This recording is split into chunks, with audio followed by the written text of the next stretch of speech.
Ang tulong natin ay nasa pangalan ng Panginoon. Siya ang lumikha ng langit at lupa. Ating ipahayag ang ating mga kasalanan sa Diyos. Ang ating Diyos ay Diyos na mahabagin at mapagpatawad.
Mapalad ang tao na pinatawad na yaong kasalanan at nalimot na rin ang kanyang nagawang mga pagsalangsang. Mapalad ang taong sa harap ng Panginoon ay di na pinararatangan ng kasalanan, dahilan sa siya ay hindi nanlilinlang. Nung hindi ko pa naipapahayag yaring kasalanan, sa buong maghapon ako'y nananangis sa matinding lumbay. Sa araw at gabi, bigat ng kamay mo ang nararamdaman, ano pa't wala nang nalalabi akong lakas sa katawan. Hamog ang kaparis na dagling na tuyo sa sikat ng araw. Ako ay lumapit sa iyong harapan at salay inamin. Ang aking nagawang mga pagsalansang di ko inilihim. Pinagpasyahan ko ang lahat ng ito sa iyo'y idaing at aking natamo ang iyong patawad sa sala kong angking. Mga minamahal, sinasabi sa unang Juan 1:9, kung ipinapahayag natin ang ating mga kasalanan, maaasahan nating ipatatawad sa atin ng Diyos ang mga ito at lilinisin tayo sa lahat ng ating kasamaan sapagkat siya'y tapat at matuwid. Salamat sa iyo, O Diyos. Pinatunayan mo ang iyong pag-ibig sa amin nang si Kristo ay mamatay para sa amin noong kami mga makasalanan pa. Ngayon ay buksan mo ang aming mga labi at kami ay magpupuri sa iyo.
Roma 5:1-5.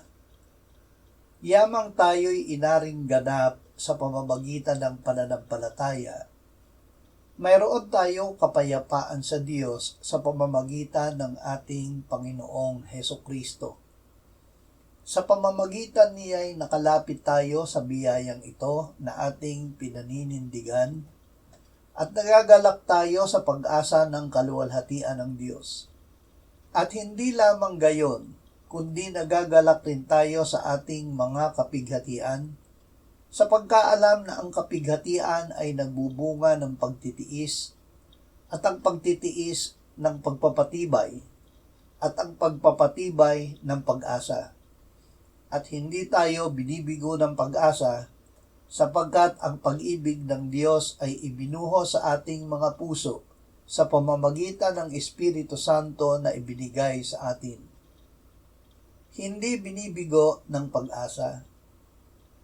Tayo ay hindi bibiguin ng Diyos sa ating pag-asa na tayo ay iniligtas ng Kanyang anak sa kasalanan. Tinitiyak ito sa atin ng Espiritu Santo na nananahan sa atin. Ang Espiritu ang nagpapatotoo na ang pag-ibig ng Diyos ay nasa puso natin. Ito ang pag-ibig na noong tayo ay mga makasalanan pa, si Kristo ay namatay para sa atin. Tayo ay itinuturing na ganap sa pamamagitan ng dugo ni Kristo. Lalo pa nga ngayong itinuturing tayong ganap sa pamamagitan ng kanyang dugo, ay maliligtas tayo sa galit ng Diyos sa pamamagitan niya. Sapagkat kung noon ngang tayo'y mga kaaway, ay pinakipagkasundo tayo sa Diyos sa pamamagitan ng kamatayan ng kanyang anak, lalo ngayong ipinagkasundo na, ay maliligtas tayo sa pamamagitan ng kanyang buhay. Awit 111, 114 hanggang 117. Ikaw ang aking kalasag at dakong kublihan. Ang iyong salita ang aking inaasahan. Lumayo kayo sa akin, kayong mga gumagawa ng kasamaan, upang ang mga utos ng aking Diyos ay aking maingatan. Alalayan mo ako ayon sa iyong pangako, upang mabuhay ako, at huwag mo akong hiyain sa pag-asa ko. Alalayan mo ako upang ako'y maging ligtas at laging magkaroon ako ng pagpapahalaga sa iyong mga batas. Huwag hanapin sa pakiramdam. Gaya ng pananampalataya, ang pag-asa ay bunga ng pakikinig ng salita ng Diyos. Huwag hanapin ang pag-asa sa pakiramdam, sapagkat ang anumang mga bagay na isinulat noong una ay isinulat upang tayo ay matuto, upang sa pamamagitan ng pagtitiyaga at sa pagpapasigla ng mga kasulatan ay magkaroon tayo ng pag-asa. Ang pangako ng Diyos ang aalalay sa atin upang mabuhay. Ang ating pag-asa na nakabatay sa salita ng Diyos ay hindi mabibigo. Hindi hihiyain ng Diyos tayo na umaasa at nananalig sa Kanya. Unang Korinto 12, 1-5. Ngayon mga kapatid, hindi ko nais na wala kayong alam tungkol sa mga kaloob na espiritual. Alam ninyo na nang kayo'y mga pagano pa, inakit at iniligaw kayo sa mga Diyos-Diyosan na hindi makapagsalita. Kaya't nais kong maunawaan ninyo na walang nagsasalita sa pamamagitan ng Espiritu ng Diyos na nagsasabi, sumpain si Jesus, at walang makapagsasabi, si Jesus ay Panginoon, maliban sa pamamagitan ng Espiritu Santo.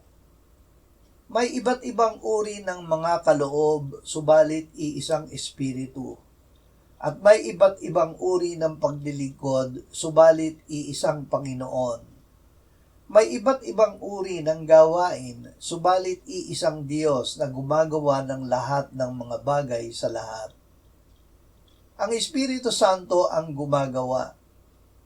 Ang Espiritu Santo ang nagbukas ng ating pandinig, kaya't sumampalataya tayo na si Jesus ang Kristo, ang bugtong na anak ng Diyos, na siya ay namatay para sa ating kasalanan at muling binuhay ng Ama. Ang Espiritu ang dahilan kung bakit ipinahayag natin na si Jesus ay Panginoon. Ang Espiritu ang nagsasagawa sa pamamagitan ni Kristo ng mga gawa ng Diyos.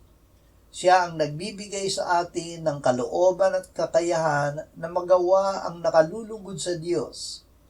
Siya rin ang nagbibigay sa bawat isa sa atin ng mga espiritual na kaloob. Mamuhay tayo gamit ang mga kaloob na ito ayon sa pananampalataya, hindi ayon sa pakiramdam o anumang sariling kakayahan natin upang ang Diyos, hindi ang ating sarili, ang maluwalhati. Lukas 24:44 hanggang 49. Sinabi ni Jesus sa kanila, "Ito ang aking mga salitang sinabi ko sa inyo noong ako'y kasama pa ninyo, na kailangang matupad ang lahat ng mga bagay na nakasulat tungkol sa akin sa kautusan ni Moises, sa mga propeta at sa mga awit. At binuksan niya ang kanilang mga pag-iisip upang maunawaan nila ang mga kasulatan. Sinabi niya sa kanila, ganyan ang nasusulat na kailangang magdusa ang Kristo at muling mabuhay mula sa mga patay sa ikatlong araw, at ipangaral ang pagsisisi at pagpapatawad ng mga kasalanan sa kanyang pangalan sa lahat ng mga bansa mula sa Jerusalem. Kayo'y mga saksi ng mga bagay na ito, at tingnan ninyo, ipapadala ko sa inyo ang pangako ng aking Ama, subalit manatili kayo sa lungsod hanggang sa mabihisan kayo ng kapangyarihan galing sa itaas." Nangaral sa kapangyarihan ng Espiritu Santo. Ipinangaral ng mga alagad ang pagsisisi at pagpapatawad ng mga kasalanan sa pangalan ni Jesus. Ginawa nila ito sa paraan ng pagsaksi na si Kristo ay namatay para sa ating kasalanan ayon sa kasulatan, inilibing at ng ikatlong araw ay binuhay mula sa mga patay ayon sa kasulatan. Nagawa nila ito hindi sa sarili nilang kapangyarihan. Bago sila humayo, ipinatanggap muna sa kanila ng Panginoon ang Espiritu Santo. Bago siya umakyat sa langit ay sinabi sa kanila ng Panginoon, "Ipapadala ko sa inyo ang pangako ng aking Ama. Subalit manatili kayo sa lungsod hanggang sa mabihisan kayo ng kapangyarihang galing sa itaas." Ang pangako ng Panginoong Hesus. Ang Panginoong Hesus ay maraming beses na nagpakita sa mga alagad matapos na siya ay muling nabuhay. Habang kasalo nila, ipinagbilin niya na huwag silang umalis sa Jerusalem, kundi hintayin ang pangako ng Ama, sapagkat hindi na aabuti ng maraming araw at sila ay babautismuhan sa Espiritu Santo. Sinabi niya, tatanggap kayo ng kapangyarihan pagbaba sa inyo ng Espiritu Santo. At kayo'y magiging mga saksi ko sa Jerusalem, sa buong Judea at Samaria, at hanggang sa kaduluduluhang bahagi ng lupa. Pagkasabi nito, habang sila'y nakatingin, dinala siya sa itaas at siya'y ikinubli ng ulap sa kanilang mga paningin.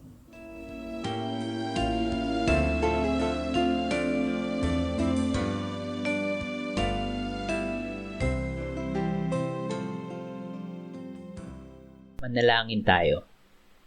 Panginoong Hesus, sinabi mo, malibang kainin ninyo ang laman ng anak ng tao at inumin ang kanyang dugo, kayo ay walang buhay sa inyo.